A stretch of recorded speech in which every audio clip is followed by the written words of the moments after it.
Mesdames et messieurs, bonjour et bienvenue à la revue de presse de ce jeudi 26 septembre 2024. Le président de la République, son Excellence Alassane Ouattara, est à la tâche. Le mandat, dans le cadre de la coopération entre la Côte d'Ivoire et la BDA, annonce que le chef de l'État a échangé avec Sidi Ould Tah, le patron de la dite institution bancaire.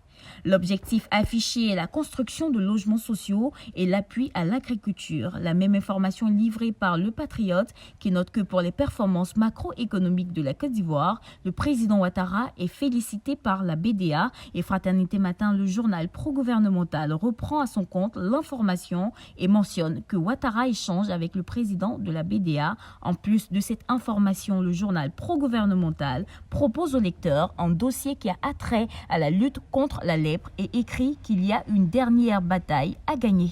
Sur le terrain politique, commençons par égrener les manchettes des journaux par celle de Le Matin qui, à propos du dialogue inclusif, de la réforme de la CEI dans la perspective de 2025, se demande au juste de quoi parle l'opposition. Le jour plus traitant de la crise au Front populaire ivoirien fait savoir que Diabaté Bey est prêt à aller jusqu'au bout et fait des confidences sur les nouveaux rapports entre AFI et Gbagbo.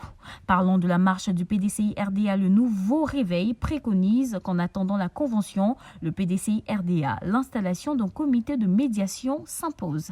Dernier Heure-Monde, autre journal proche du PDCI qui fait parler le grand conférencier Niamey Yao, affiche reprenant les propos de ce dernier que Thiam pourra faire gagner le PDCI pour avoir un scrutin libre et transparent. Tous les yeux sont rivés sur la commission électorale indépendante. Le quotidien d'Abidjan explique pourquoi le régime recule et suspend une importante opération. L'expression sur la fermeture du bureau de la Cour pénale internationale et relativement aux acquittements de Gbagbo et Blé Goudé, Ali Ouattara, le chef du bureau en Côte d'Ivoire, dit tout.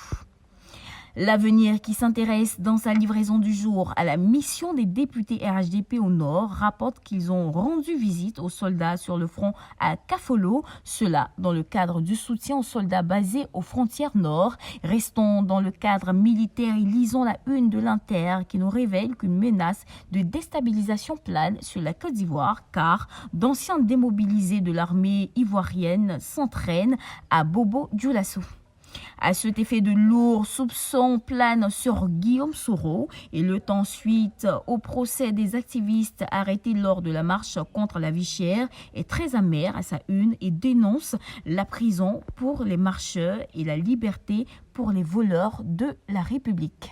Avant de se quitter, intéressons-nous à Soir Info qui nous envoie à Yopougon, nous imprègne d'un trafic et fait divers.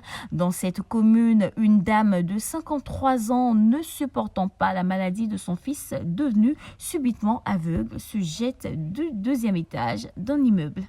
Refermons cette session de la revue de presse à l'international où notre confrère l'Inter nous explique pourquoi l'Organisation internationale de la francophonie vient de lever la suspension de la Guinée.